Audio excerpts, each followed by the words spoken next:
Welcome to Weekly Talkback. I'm Kevin Beers. And I'm David Witten. And this is the show where we get to talk back with Pastor Dave about his message from the previous day.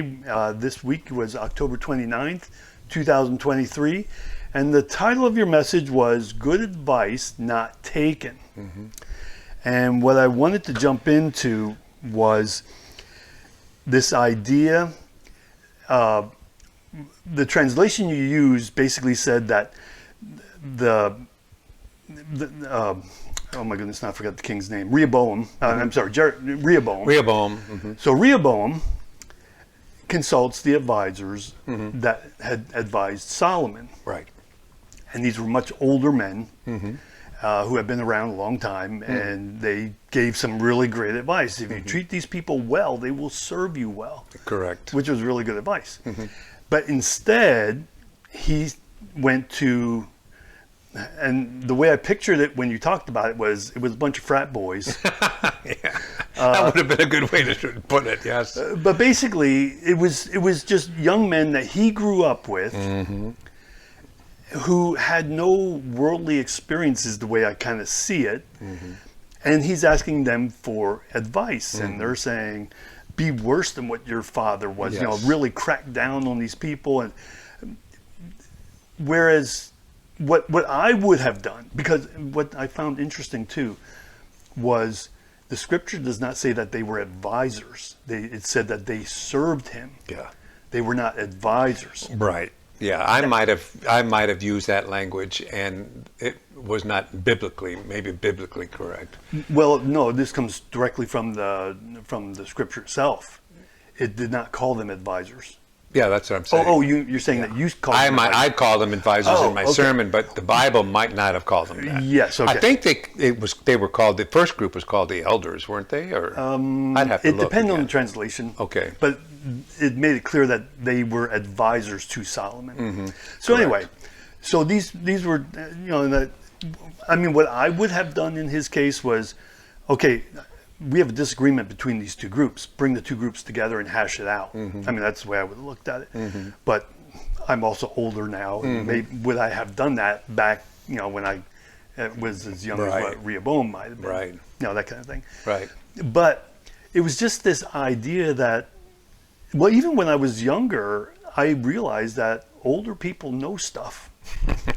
So you don't know that they know stuff until you get a little older too, though. No, I think I've always known that, but I've known, specifically teenagers, nobody knows anything. Yeah. If they're older, they know nothing. Yep. But I take it that Rehoboam was not at that age. I would have thought he was a bit older at this point. And frankly, I don't remember or know, did not look up how old Rehoboam was when he took the king. Yeah, I'm curious about that because if he was in his 50s or whatever, it's like, I should have known better. Yeah, he should have known better, for sure. But anyway, the whole point being taking advice from people who have really no business giving advice. But I see that in the business world too. Oh yeah. Where, because I have a business where we build websites. And what I hear from a lot of business owners is, my brother-in-law can build a website, so I got it basically for free. Well, you get what you pay for. Exactly. And it's not doing what he wants it to do. Then they come to us and say, hey, can you help us out? Can you fix it? Well, usually it's like, can you help us out for very minimal cost? It's right. like, a lot of times it's a hopeless cause from what I've seen. But it's one of those things like everybody, you go to people who may not be the best people to talk to. You need to weed through who would make a great advisor. And you can not like them, but if they're wise, go for it. Well, I think that's definitely a good point. And Rehoboam didn't take it. But if you go back just a step and say, well, why didn't Rehoboam take the good advice from the elders? Well, King Solomon must not have taken very good advice from them either. So like father, like son, I suppose, That's true. Yeah, Solomon did mess up quite a bit there. He treated them very harshly. Yeah, it was very hard on them. Which was part of the problem. Exactly. In fact, Rehoboam, inherited basically the problems that was before him. problem was he didn't take the good advice that he should have taken and went along Right. with his cronies. And Right. yeah. And then in your message, you go into the fact that it divided the entire kingdom up. Israel to the north, Judah to the south.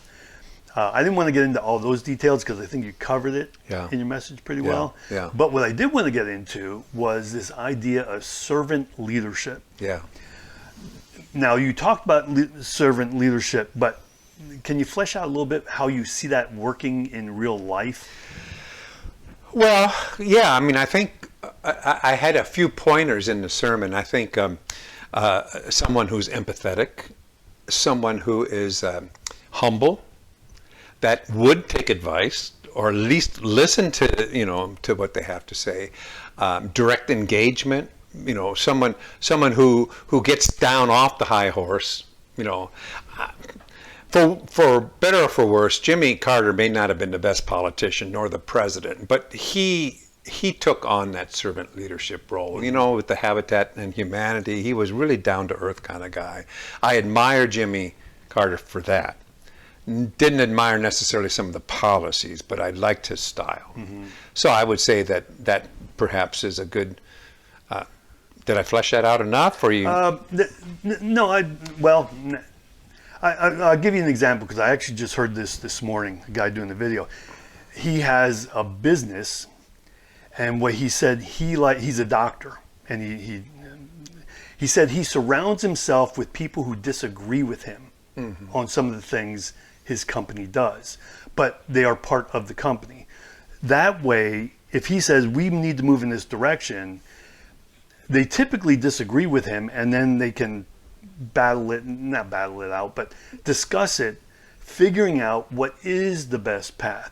Because he talked about during the pandemic, the direction that we were taking. And he was saying the problem was those making decisions surrounded themselves with people who think like them. Yeah, who agreed with them. Yeah. And therefore there was no pushback on Yeah. whether or not things were good, Well. whether it was good policy. And he was talking about both administrations when it comes to the government level. But he was basically saying you need people who will push back on you to be a good leader. He was talking about being a leader. Yeah, that's a good point. And I think that's part of what you were getting at. I see this in business too, because I'm in the business world these days. But what I see in business is rather than being a boss, you be a leader. And it's that servant leader model that really seems to work well. It empowers your employees, if you have employees, it empowers them to do what's best for the company they're working for because they get rewarded for doing that. Yeah. May not be monetary, but for instance, I work for a company and I've always done my best for whatever company I work for. And I did something, I outdid what I was expected to do 3 times over, and I didn't even get a thank you. And I ended up quitting because of that. I wasn't asking for more money. I wasn't asking for special privileges or anything like that. I just wanted them to say, you did a good job. That's all I wanted to hear. And I didn't get that, and I quit. Right. And that is part of what I'm talking, a servant leader treats their employees better than themselves, essentially, because you're the servant, and your employees stick around. They will do anything for you. Right. I mean, I think any leader should be able to do any job that's subservient to his job that he's supervising over. Maybe I was redundant in that, but I mean, if there's a janitor, the president of the company should be willing to, go in and basically clean toilets and just. That's the attitude that I think most employees truly appreciate. And I think Jesus, again, in the sermon, Jesus was our model for that kind of leadership. I mean, he showed it in his own style and basically taught it to us in the form several different ways. But the feet washing service probably would be the most instructional, symbolism of servant leadership. Well, my understanding is that the servant who had to wash the feet of the guests was the lowest servant on the pole. Yeah, I would guess. Yeah. And because of that, him washing feet he took on because he does say be the last. He took on the bottom. Yeah, you know, and that was did. that was the instruction right there. Yeah, indeed. Yeah, so I think that fleshes it out. But just that idea that if you are in a supervisory position, consider that. Yeah. How are you conducting yourself with those who work underneath you? Are you being a servant leader, or are you being a boss? Yeah, more authoritative. I think there are going to be times in that sort of service leadership role that you may have to just step up and say, yeah, I've heard all of you, but I disagree. It's my company, and I just disagree. I think we got to go in this direction. And, you have the authority to do that. Right. But I think if you went through the process, I think the people that serve under you would at least appreciate the idea that their voices have been heard. Yes, and the way I would put it, too, is I would pull them all together and say, okay, I've listened to everything everybody said. I think we need to go in this direction. Like you made this point. It was a good point, but I see that's not going to work for these reasons. Like making it a two-way conversation. Absolutely. But it all comes down to you because you are the decision maker. I actually was in a position like that where I assembled a team to advise me, to advise everything we were doing. They all got to say what they needed to say, but in the end, I got to make the call. Right. And they all knew they were heard, and they were all willing to work with me because of that. And I think that's a good point. I don't like being in charge because of having to make decisions that contradicts other people. But that's me. Some people like to be in charge so they can boss people around. Those people don't stick around very long. Yeah. So anyway, we will wrap it up there.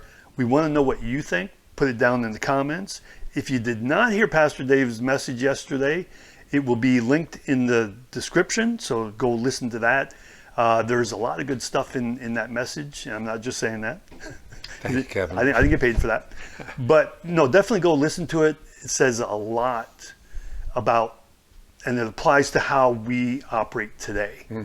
So we'll see you next week. Take care.